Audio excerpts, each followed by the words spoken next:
నమస్తే, welcome to our channel. నేను సౌజన్య. ఆంధ్రప్రదేశ్లో ఎన్నికలు అనేటువంటివి ఏప్రిల్లో వస్తాయని చెప్పేసి అందరూ భావించారు. కానీ అది ఒక నెల పొడిగించి మే 13వ తారీఖు పెట్టారు. ఇలా జరగడం జగన్మోహన్ రెడ్డికి ప్లస్ అవుతుందా, మైనస్ అవుతుందా? ఈ అంశానికి సంబంధించి మనతో మాట్లాడడానికి, వారి విశ్లేషణని మనతో పంచుకోవడానికి ఈరోజు మనతో పాటు ఉన్నారు సీనియర్ పొలిటికల్ అనలిస్ట్ రాజేష్ అప్పసాన్ గారు ఉన్నారు. వారితో మాట్లాడదాం. నమస్తే అండి. సో ఆల్మోస్ట్ గత 6-7 నెలలుగా ఒకవేళ ఎన్నికలు జరిగితే కనుక ఆంధ్రప్రదేశ్లో ఏప్రిల్లోనే జరుగుతాయి మ్యాక్సిమం అని చెప్పేసి అని అనుకున్నారు. ఎందుకంటే ఇంతకుముందు 2019 ఎన్నికలు కూడా ఏప్రిల్లోనే జరిగాయి కాబట్టి. కానీ ఇప్పుడు ఏప్రిల్ కాకుండా ఒక నెల టైం తీసుకుని మే 13వ తారీఖు పోలింగ్ పెట్టారు.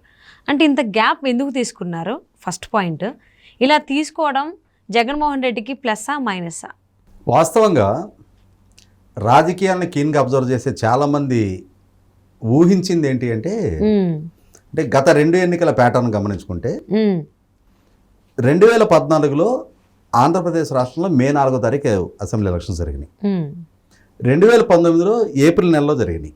అంటే దాదాపుగా ఒక నెల ముందుకి, ఒక వారం తక్కువగా నెల రోజుల ముందుకి ఏప్రిల్ నెలలో షెడ్యూల్ అయినాయి.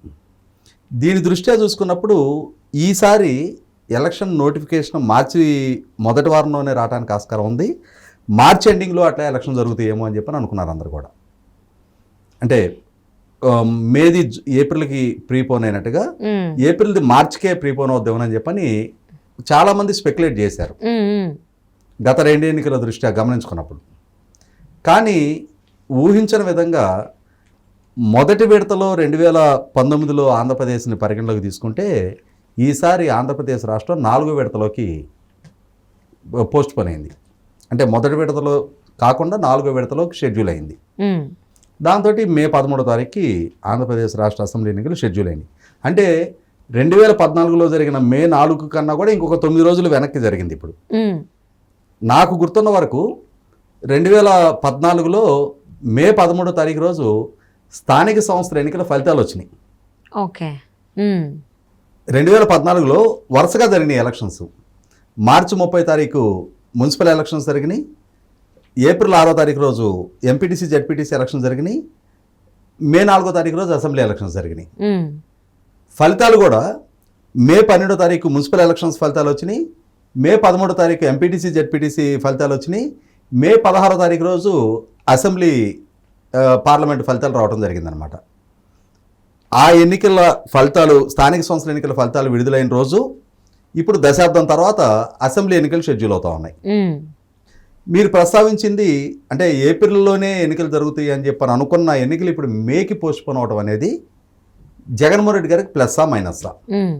ఒక రకంగా చూసుకుంటే ఇది జగన్మోహన్ రెడ్డి గారికి ఇబ్బందికరమైన పరిస్థితి. ఎందుకంటే మనం జగన్మోహన్ రెడ్డి గారి పాలన దాదాపుగా ఒక 2 సంవత్సరాల నుంచి గమనించుకుంటూ వస్తుంటే ప్రతి నెల ఉద్యోగస్తులకు జీతాలు ఇవ్వటానికి కటకట్లాడుతున్న తీరు చూస్తున్నాం మనం. ప్రతి మంగళవారం రిజర్వ్ బ్యాంక్కి అప్పు కోసం ఇండెంట్ పెట్టి ఆ బాండ్స్ వేలం ద్వారా అప్పు తీసుకొచ్చి ఆ అప్పు ద్వారా ఇక్కడ ఖర్చులు సర్దుబాటు చేస్తున్న తీరు దాదాపుగా 2 సంవత్సరాల నుంచి అదే ప్రహసనాన్ని గమనిస్తూ ఉన్నాం మనం. ఇప్పుడు ఎలక్షన్ కోడ్ వచ్చింది. ఈ ఎలక్షన్ కోడ్ రావడానికి కొద్ది ముందుగా కూడా ఏపీఎండిసి నుంచి బాండ్స్ ఇష్యూ చేయడం ద్వారా 7,000 కోట్లు అప్పు తీసుకొచ్చారు. ఆ తీసుకొచ్చిన అప్పుని తమకు అనుకూలమైన బడా కాంట్రాక్టర్ల బిల్లులు చెల్లింపు కోసం ఖర్చు పెట్టేశారు. సహజంగా గత ఎన్నికల లాగానే మార్చి చివరి వారంలోనో ఏప్రిల్ మొదటి వారంలోనో ఎన్నికలు కనుక జరుగున్నట్టయితే మామూలుగా ఉద్యోగులకు అలవాటైపోయింది కదా. 1వ తారీఖు రోజు ఎటు జీతం రాదు, 5వ తారీఖు, 10వ తారీఖు, 15వ తారీఖు ఎప్పుడోసారి బుద్ధి పుట్టినప్పుడు జగన్ రెడ్డి గారు ఇస్తా ఉన్నారు కదా, అట్లాగే ఇస్తారులే అని చెప్పని అనుకుని ఎన్నికల్లో నిమగ్నం అయిపోయి ఉండేవాళ్ళు. ఇప్పుడు ఏప్రిలే కాదు, మేలో కూడా జీతాలు ఇవ్వాలి జగన్మోహన్ రెడ్డి గారు. అంటే ఆయన ఆధ్వర్యంలోనే మేలో కూడా జీతాలు ఇవ్వాల్సిన అవసరం ఉంది. మే 13వ తారీఖు నాటికి కూడా జీతాలు ఇవ్వలేదనుకో ఏమవుద్ది? ఇప్పటికే ఉద్యోగుల్లో చాలా అన్రెస్ట్ ఉంది, ప్రభుత్వం పట్ల వ్యతిరేకత ఉంది.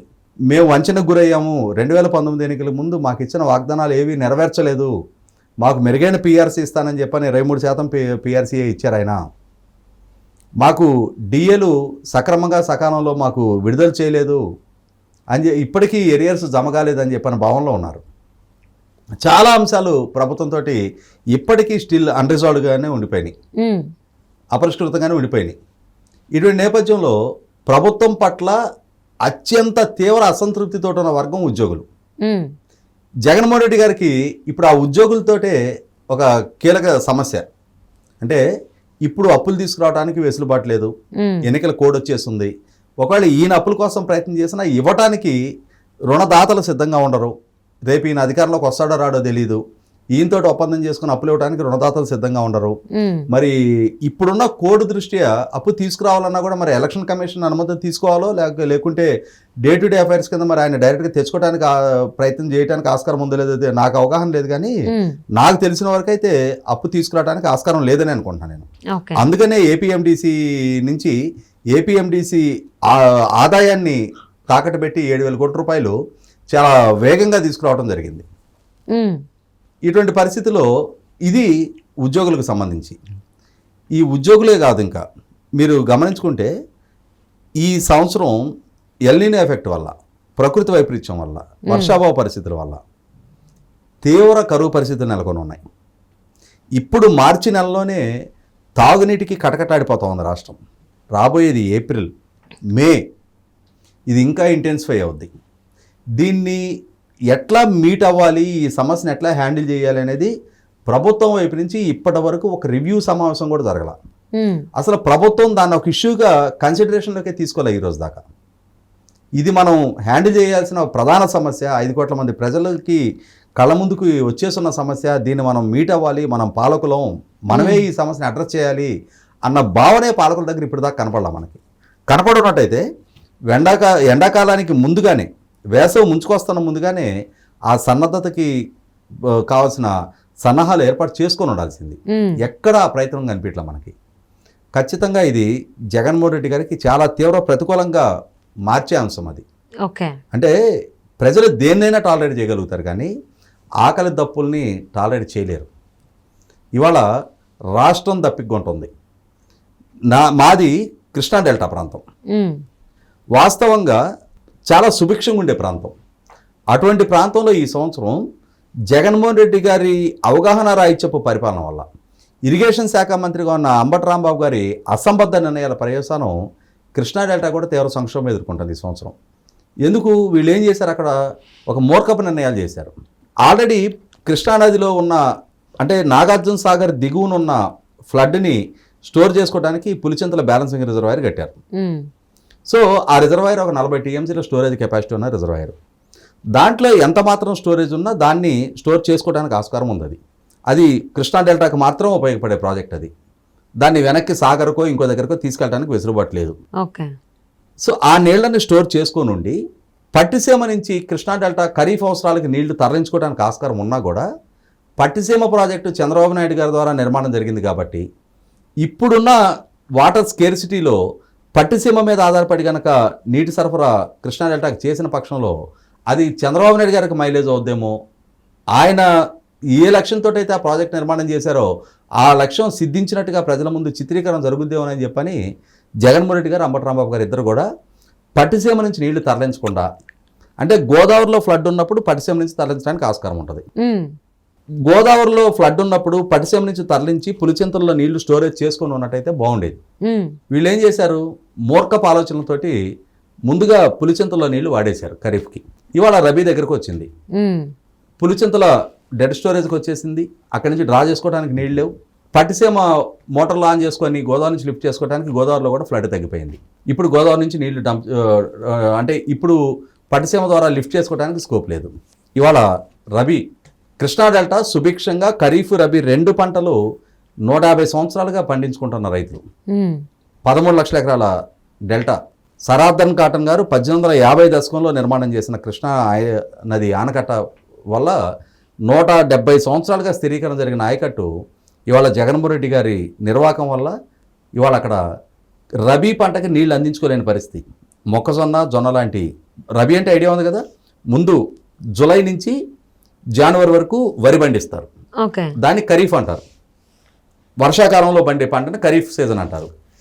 ఆ తర్వాత పండించే పంటని రబీ సీజన్ అంటారు. అంటే ఆ వరి కోతలు కోసేసిన తర్వాత మినుము, పెసర, లేదు అని అంటే ఇటువంటివి మొక్కజొన్న, జొన్న ఇటువంటి పంటలు పండించుకునే ఆ తర్వాత సీజన్ రబీ సీజన్ అంటారు.